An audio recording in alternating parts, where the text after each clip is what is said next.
This day in 2010, a delivery that was balled can be considered as one of the few darkest balls ever balled in cricket. Let's find out why. It's beyond imagination that Mohammad Amir's delivery on the opening day of 2010 Test at Lord's would be the starting point of a historic fixing scandal. Few days later, it was found that three balls bowled, two by Amir and one by Asif, were a part of a shady deal.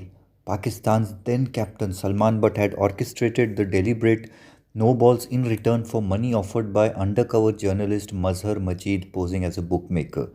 The scandal exposed in Sting by Britain's news of the word tabloid rocked the cricket world, and aftershocks can still be felt on in Pakistan.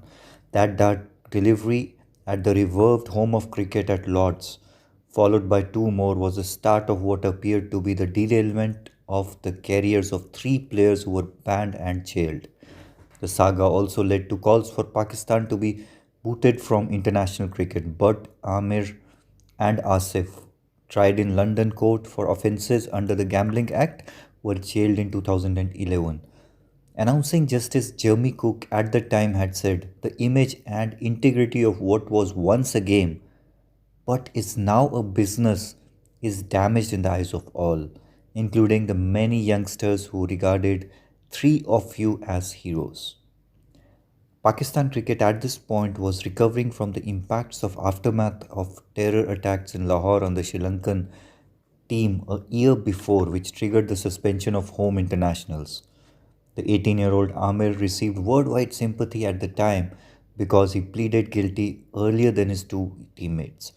This, in my opinion, was a big mistake as he was allowed to play international cricket again in 2016 and now, at 28, has been successfully reintegrated into the Pakistan team. Asif, who received a 7-year ban and a 1-year prison sentence, is now 37 and in its twilight of his career.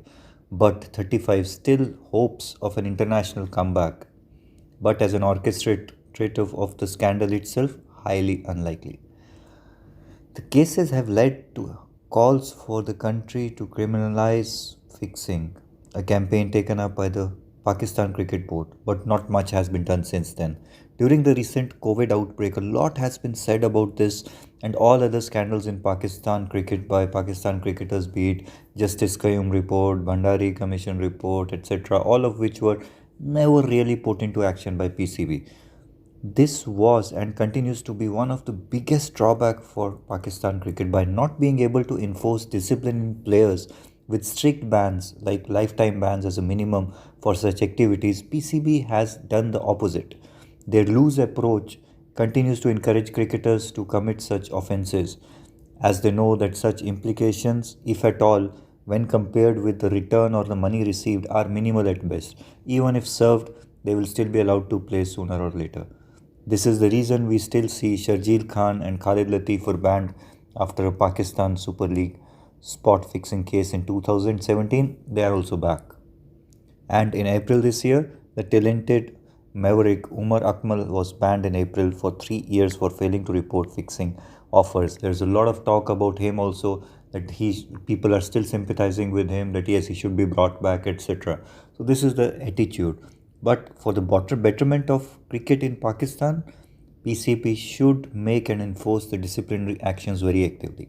We will discuss more details of other match fixing issues as well in the coming days.